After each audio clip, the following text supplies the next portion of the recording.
All right, that's our action in the multi. That was the action here in the multiplayer pit. We're going to toss it up to a fault line video with more single player footage. We hope you guys enjoy it. Make sure you keep trending on Twitter, twitter.com/Battlefield. Check us out on Facebook, facebook.com/Battlefield. And also make sure you guys pre-order the game at www.battlefield.com and origin.com. But all the links are on our Battlefield home site. Thanks. Be careful out there. Clear. Clear. Here we go. Shit, contact! Anyone got eyes on? I can't see him. Dude, that's a fucking 50. Stay low. Stay low. Hotel. Hotel, I think. Let's go. Cover to cover. We'll draw him out. Ready. Moving. Moving. Going. Go. Moving. Going.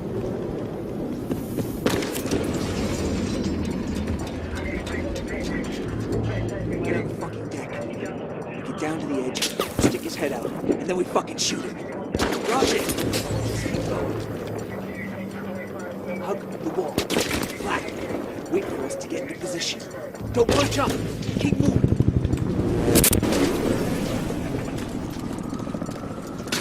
Black, now!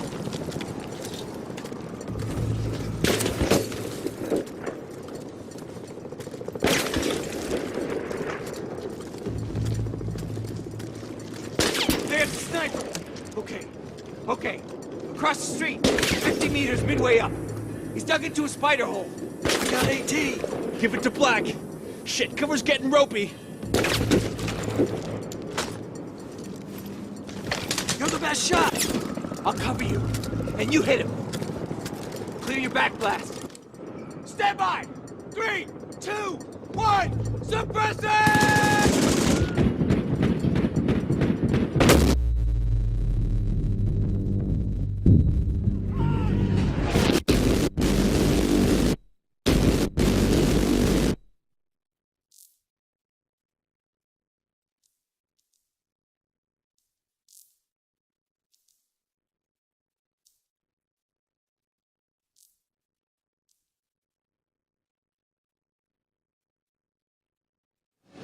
Hey guys, so we're back upstairs. Hopefully you're loving it. Al's doing a great job down there. I hope he's getting me a set of the dog tags, because if I don't have my dog tags, you know, hey, everyone's collecting them up. There's a huge line down there. And what I want to do is I want to show you some of the rest of the booth out here. So if we can pan out, go ahead. Let's show you guys. This is what the EA place looks like here at E3. It's just an absolute huge amount of people down here. Some of the great stuff: FIFA 12, Need for Speed the Run, Madden 12. So we're just there. Look at the crowds, and if you can look, that line down there is actually, go ahead, and we have people in line off to the right here. So we're showing those. Those are all people in line to get their dog tags and to go and check out Battlefield. So I'm going to go ahead and give you a sense of the crowd. So go ahead. Just go ahead and take this all in. I'm just gonna let you enjoy it.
Oh, I'm sorry. There's all this good stuff to look at, and over on the big screen. Hopefully, you caught some of that. You can actually see some of the amazing footage from Battlefield 3 is up there, along with the other games. But I'll tell you, right now, near and dear to my heart is Battlefield 3. So I don't know. The gang's not telling me that there's very much going on Twitter. And in the social stuff. So the chat, I mean, are you guys there? Is there, do we have questions coming? So I'm going to have to ask the guys if that's actually happening. But we've got, a lot of stuff going on. And I think my next interview is coming in here. We are actually going to have Jim Ferris, who is the Senior Global Product Manager. And he is going to talk to us about the single-player experience. I know we've seen a lot of that experience going through here, and we're starting to get more multiplayer. But right now, what we're going to do is we want to see if we can get some of that story and find out what you're going to see, what more is going to be in the story. So, are we ready? All right, outstanding. Thank you very much. Hey, Jim Ferris.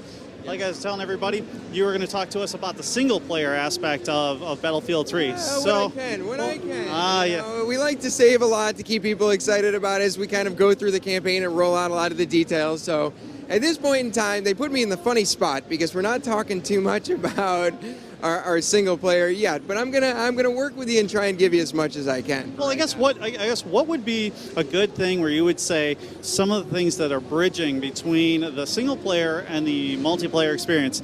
In the past, we've had games where there were some aspects of things that didn't carry over to the multiplayer that fans kind of liked and stuff. I guess maybe you can give us some sense of that. You don't have to, maybe not all the details, but at least give us some of those things that are going to come through. That's a good question, and I think it all starts with the Frostbite 2 engine for us. I mean, that was the tech bed that we've been focused around building this game on, and for us, it was how do we bring together, how do we focus on our technology that's going to allow us to build the features and the mechanics that we want, both in single player and multiplayer. So that was critical for us. The ability to go prone.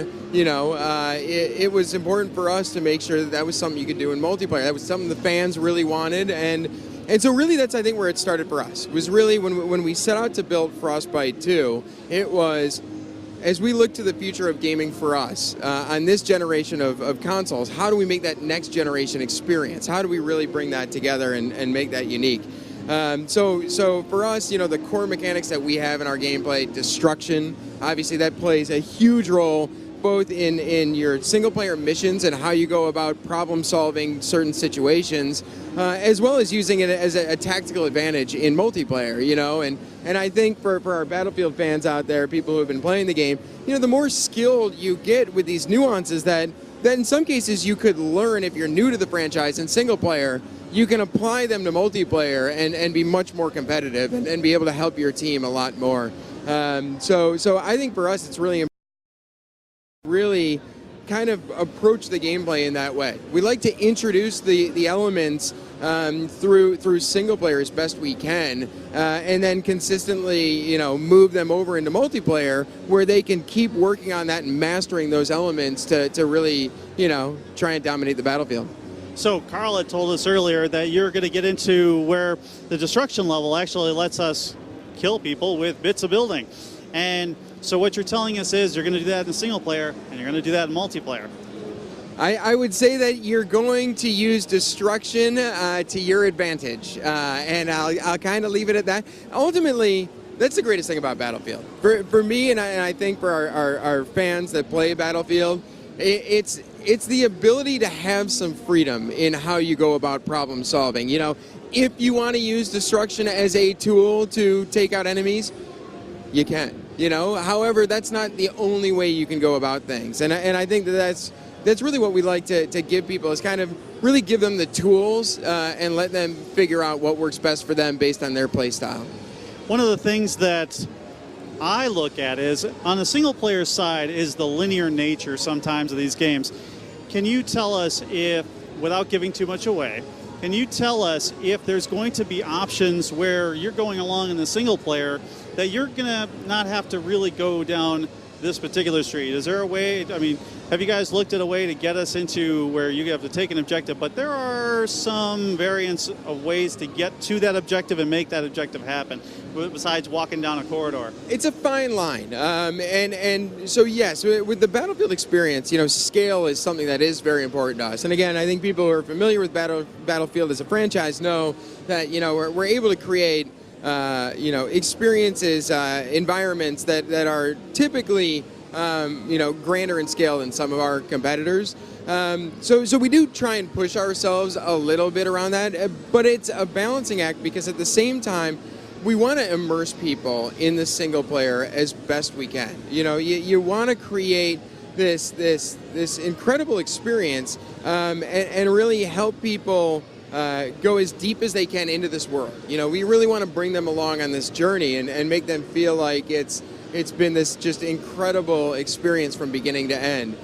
So it's that fine line. You do want to give people some space to play, but at the same time, you want to make sure that you're not giving them too much where they're getting lost but you're able to kind of keep them in this very immersive experience. I think what you'll see with Battlefield 3, especially for those that have played our previous Battlefield games, I think they're going to find our single-player experience to be incredibly immersive. I mean, that's the important thing for us, is make sure that we're able to bring people along through this experience in the right way, but at the same time let them, really kind of learn their skills and have some freedom along the way. So along those lines, you talk about people that we really have focused on people who have lived in this franchise, but can you tell us, on Battlefield 3, for the new player, for somebody who is, with 2005 to 2011, with that big jump,